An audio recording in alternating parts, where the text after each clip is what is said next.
मैंने कुंती को पंच कन्या के रूप में पूजा है, इसी संस्कृति ने पूजा है।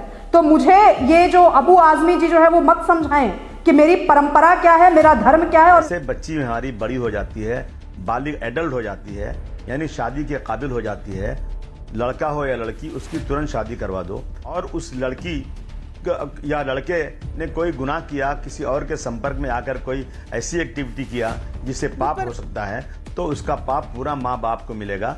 तो ये जो चोंचलेबाजी करके ये जो नेता जा रहे हैं, उनको मुंह पे चपत लगाना जरूरी है। जय श्री राम दोस्तों, मैं प्रवक्ता हिंद स्वागत करता हूं अपने इस तड़कते भड़कते नए वीडियो। बचपन से सुना है अपने पुरखों से, और मेरे ये हमारे यहाँ की जो है संस्कृति है कि जब भी इसी इंतकाल का, यानी मेरे बाप का, मेरी माँ का, जिसे मैं सबसे ज़्यादा चाहता हूँ, जैसे उनकी मृत्यु हो जाए ना, उनको जितनी जल्दी हो सकता है उनका आखिरी क्रियाक्रम कर दो।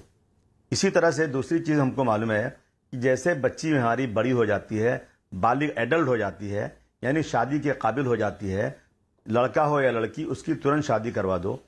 और अगर शादी नहीं मिलती है, मजबूरी है, तो इंतज़ार करो जब तक शादी नहीं मिले। लेकिन जैसे उसकी शादी, उसका जोड़ा कहीं मिल जाता है, तो उसकी शादी किसी और कारणों से लेट करोगे और उस लड़की या लड़के ने कोई गुनाह किया, किसी और के संपर्क में आकर कोई ऐसी एक्टिविटी किया जिससे पाप हो सकता है, तो उसका पाप पूरा माँ बाप को मिलेगा, क्योंकि उन्होंने बहुत देर किया शादी करने में। जो बेशर्म बयानबाजी है वो मुझे लगता है किसी भी महिला का, किसी भी पढ़ी लिखी महिला का खून खौलाने के लिए काफी है।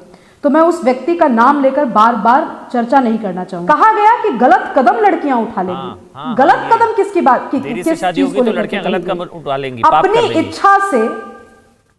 अपनी इच्छा से एक बालिग लड़की या एक बालिग लड़का अगर यौन संबंध बनाता है, तो इस देश का सुप्रीम कोर्ट हो, इस देश का संविधान हो, इस देश की संसद हो, इस देश की असेंबली हो, या इस देश के वो छुटभैये नेता हो जो कि बिल्कुल छिछोरों की तरह बयानबाजी करके आज आपके चैनल पे गए, होते कौन है रोकने वाले ये?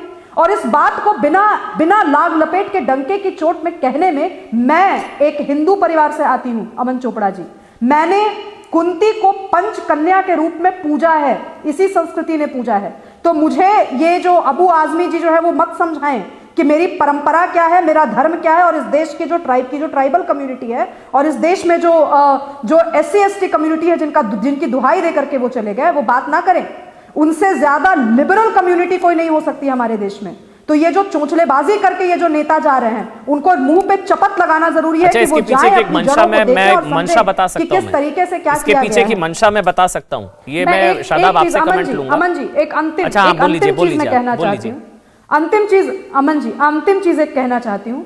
मैं जिस गांव से आती हूँ, नालंदा के एक छोटे से गांव से आती हूँ, उस गांव में आज भी हमारी कोई पुरखिन थी जो सती हुई थी, उनको याद किया जाता है। हर शादी विवाह के मौके पर उनको याद किया जाता है। मैं स्वयं सिंदूर पहनने की परंपरा है, जब हम जाते हैं तो उनको हम याद करते हैं। क्या इसका मतलब यह है कि मैं आज 21वीं सदी में सती प्रथा को जायज ठहरा दूं?